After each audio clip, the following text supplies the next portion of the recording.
전기 요금이 오를 거라는 소식이 전해지고 있습니다. 한국전력공사가 다음 주에 인상 여부를 결정한다 이런 소식인데요. 많은 언론들이 이 소식을 전하면서 탈원전 청구서다 이런 제목을 달고 있습니다. 정부의 탈원전 정책의 여파가 전기요금 인상으로 이어지고 있다 이런 주장인데요. 과연 정말 그런 걸까요? 이 문제 한번 전문가 연결해서 진단해 보도록 하겠습니다.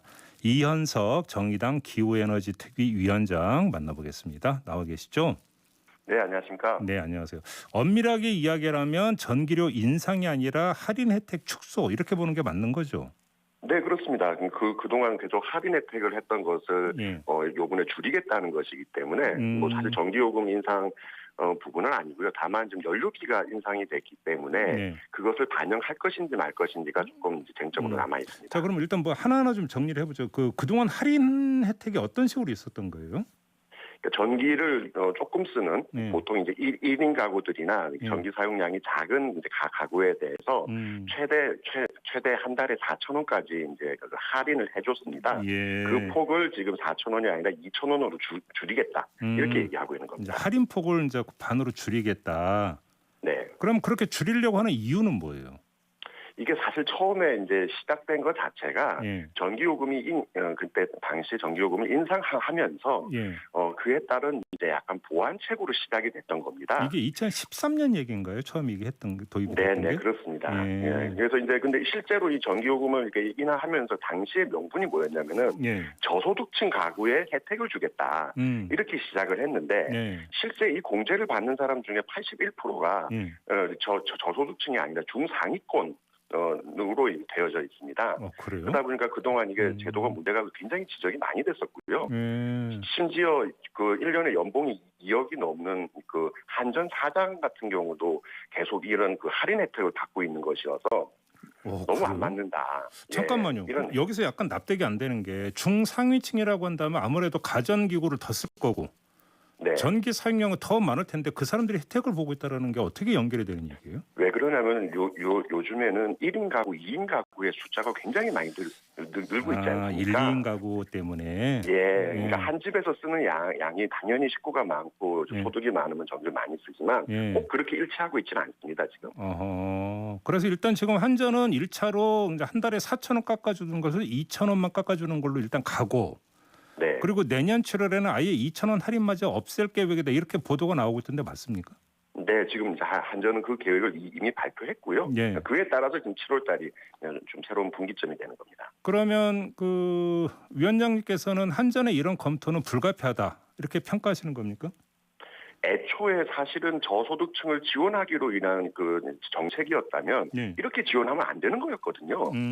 네, 근데 이게 사실은 그냥 일반적으로 전기요금 다 같이 좀 조금 싸게 해주겠다 이렇게 진행된 거기 때문에 이건 당연히 없애는 게 맞다고 보고 오히려 저소득층에 대한 지원책은 별도로 준비돼야 된다 이렇게 보는 거죠. 이게 연료비하고 연동이 됐다는 얘기 듣던데 어떤 이야기입니까? 지금까지는 연료비랑 상관없이 한전과 정부가 상의를 해서 이 이제 전기요금을 정했습니다. 근데 이제 올해부터는 연료비가 인상되면 그에 따라서 오르기도 하고 연료비가 이제 그 연료비 가격이 떨어지게 되면은 이 전기요금 떨어지기도 하는 이런 연료비 연동제를 시행하고 있습니다. 여기서 연료비라 하면 이제 한전의 연료비를 말씀하시는 거죠? 예, 석탄, 석유, 천연가스 같은 것들인데요. 근데 최근 들어서 뭐 다들 요즘 기름값 뛰고 있는 거 다 보고 계시겠습니다만은 굉장히 연료비가 많이 뛰었거든요. 석탄의 경우에는 한 18% 정도까지 뛰었습니다. 그렇게 많이 그렇기 때문에 그렇기 때문에 이거를 지금 어쨌든 이제 전기요금에 반영을 할 수밖에 없는 그런 상황이 지금 생기고 있는 거고 지난 상반기 때도 똑같은 일이 생겼는데 당시는 좀 선거를 앞두고 당시에 연료비가 반영이 안 됐습니다. 그러다 보니까 지금 식으로 가게 되면 1분기에는 한전이 적자가 아니었는데 지금 2분기에는 한전이 적자가 날 것으로 다들 그렇게 예상하고 있습니다. 그렇게 보군요. 근데 왜 하필이면 여름에 그래요? 전기 제일 많이 쓰는 좀 일찍 하든지 늦게 하든지 그러면 안 되나요? 한국뿐만 아니라 대부분의 나라들이 또 여름에 전기를 많이 쓰고 있기도 하고요. 어쨌든 국제 유가나 이런 것들은 계속 변하는 거니까요. 특히 올여름 덥다는데 에어컨 많이 써야 될 텐데. 그래서 알겠고요. 네. 근데 지금 정치권이나 이런 데서는 이게 탈원전 정책 때문이다 이렇게 주장을 하던데 이거 무슨 얘기입니까, 이 얘기는? 이게 정말 답답한 이야기입니다. 소위 얘기하는 기승전 탈원전 반대의 전형적인 논란인데요. 예. 지금 아직까지도 이제 핵발전소가 가동되고 있고 심지어 작년도 같은 경우는 코로나19로 전력 수요가 4%나 줄어들었는데도 네. 실제 핵발전이 가동하는 비중은 10%나 증가했거든요. 예. 그러니까 과거보다 핵발전소를 더 많이 돌리고 있어요. 예.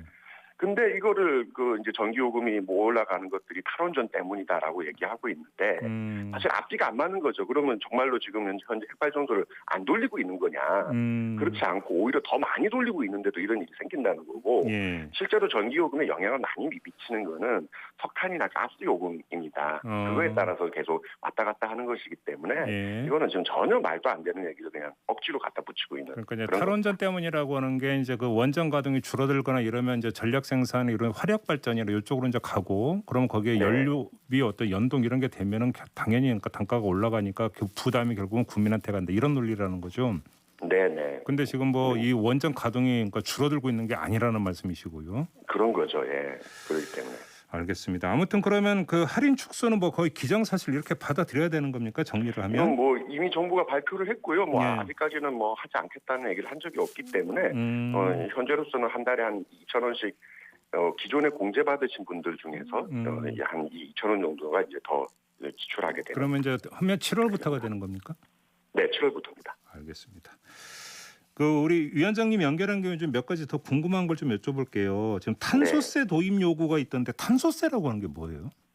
그 말 그대로 탄소에 요금을 붙이는 겁니다. 석유, 석탄, 천연가스처럼 예. 이제 태우게 되면은 거기서 이산화탄소가 나오지 않습니까? 예. 그 이산화탄소 발생량에 따라서 세금을 매기는 거고요.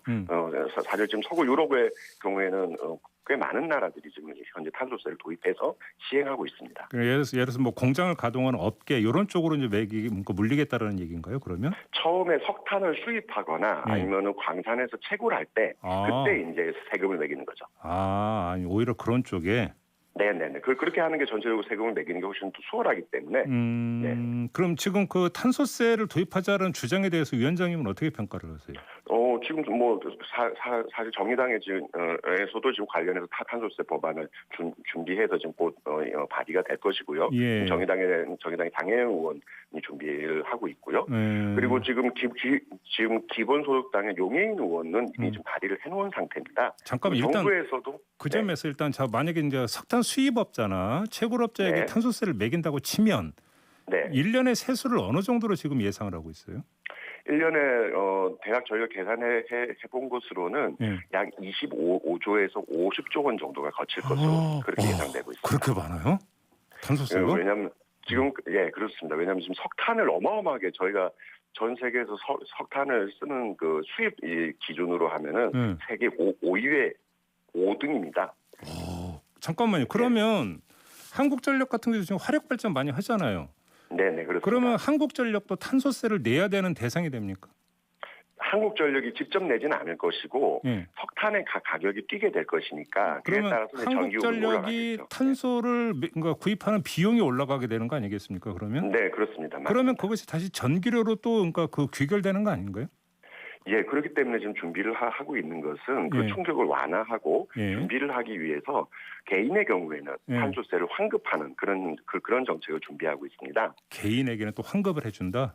네네. 그렇게 해서 왜냐하면 앞으로 그럼 석탄 화력 발전소가 줄게 되면 어쨌든 다시 전기요금은 그렇게까지 높아지지 않게 되는 거기 때문에 그 시기 동안에 일시적으로 환급을 해서 좀 이제 개인의 경우에는 충격을 완화하고 특히나 저소득층의 경우에는 피해가 굉장히 많을 것이기 때문에 그것에 대해서 적극적으로 이제 또 지원하는. 그러니까 정리를 하면 한국전력이 이제 탄소세가 도입이 되면 탄소 그러니까 그 구입 그러니까 비용이 올라갈 테니까 석탄 구입 그렇죠. 석탄 구입 비용이 올라가니까 그것이 전기료에 반영이 될 거고 그러면 전기료가 인상이 되는데 근데 나중에 가서 이제 그 이 전기료 부분에서 이제 그만큼 환급해 준다 개인에게는 이런 이야기가 되는 겁니까? 네, 1년에 한 번씩 환급해 주는 것으로 계획을 하고 있고요. 그래요? 지금 이제 탈석탄을 계속 하게 되면은 어쨌든 그렇게 늘어나는 비용들은 점점 이제 탄소세 세수가 줄어들게 되는 거죠. 점점. 그러면 그렇게 되는 것이기 때문에 탄소세를 도입해서 이제 어디에 쓰느냐도 지금 약간 쟁점인 것 같은데 그게 굉장히 중요한 포인트입니다. 조금 전에 그 위원장님이 언급했던 그러니까 용해인 의원 같은 경우는 이건 기본소득 재원으로 활용하자고 주장을 한 걸로 아는데 어떻게 평가하십니까? 저는 그렇게 보는 것은 적절치 않다고 보고요. 예. 왜냐하면은 이게 실제로 지금 기후위기 때문에 관련해서 탄소세를 매기는 거기 때문에 예. 이런 기후위기의 에너지 전환 과정, 정확하게는 정의로운 전환, 즉 관련한 노동자들을 지원해주거나 여러 가지 전환하기 위한 그런 지원들에 들어가는 것이 맞다. 예. 그렇게 해서 지금 정의당에서 정의로운 전환 기금을 만드는 것으로 준비하고 그럼 있습니다. 기후 에너지 대응 기금으로 쓰는 게 맞다라는 말씀이시고요. 네네. 알겠습니다. 하나만 더 여쭤볼게요. 어제 송영길 민주당 대표가 국회 교섭단체 대표연설에서 이 소형 모듈 원자로를 활용해서 북한에 전력을 공급하자고 제안을 했는데 네. 어떻게 평가하세요? 일단 소형 모듈 원자로라고 하는 게 뭐예요? 기존에 우리가 지금 사용하고 있는 핵발전소의 경우에는 1000메가에서 뭐 1400메가 이렇게 큰 용량의 예. 그런 발전소인데요. 예. 그걸 굉장히 작은 300메가 내지는 500메가 정도의 그런 용량으로 작게 만드는 새로 만들어질 그런 이제 원자로고요. 예. 문제는 이게 좀 답답한 것이 아직 개발이 안 됐습니다. 예? 그리고 개발이 안 됐다고요? 지금 현재 목표가 2030년도까지 개발을 하는 게 한수원의 목표고요. 예. 한수원과 정부의 목표고요. 예. 사실 개발될지도 돼봐야 아는 겁니다. 그렇기 때문에 예. 이걸 기후 위기에 대안처럼 해서 2030년도까지 우리가 온실가스를 얼마를 줄여야 되느냐 이런 논의를 하고 있는데 대안으로서 이 소형 모듈 원자로라든가 특히 핵융합 같은 경우는 2050년도가 돼도 사실 개발이 될지 안 될지 아직 알기 힘든 그런 상황입니다. 예, 그렇기 때문에 사실은 전혀 적절치 않은 우리가 뭐 안전성 문제나 사고 위험, 폐기물 이런 건 차치하더라도 현재 막 10년 안에 온실가스를 줄여야 된다 이런 얘기를 하는 것에 지금 전혀 안 맞는 얘기를 어제 하신 거라서 굉장히 좀 당황스러운 그런 상황입니다. 이건 전혀 다른 차원에서 현실성 문제가 있다는 얘기네요. 아직 상용화도 전혀 안 됐다 이런 말씀이시잖아요. 예, 지금 이제 열심히 연구 개발하겠다는 계획을 지금 한수원이나 아니면 한국원자력연구원이 지금 계획을 세우고 있는 단계거든요. 예. 네, 알겠습니다. 그렇기 때문에 이건 좀 사실에도 맞지 않고 그런 그러면 이제 상황인 거죠. 대비하자는 차원의 발언으로 이해를 해야 되는 겁니까? 어떻게 알겠습니다. 아무튼 그러니까 사실은 이게 뭐 대비 역시도 지금 재생에너지 태양광 풍력이 전 세계적인 붐을 지금 일고 있는 상태에서 한정된 자원과 시간을 이쪽으로 쏟게 되면은 사실은 또 계속 뒤처지지 않겠나 그렇게 봅니다. 알겠습니다. 자, 말씀 여기까지 들을게요. 고맙습니다, 위원장님. 네, 감사합니다. 네, 지금까지 정의당 기후에너지 특위 이현석 위원장이었습니다.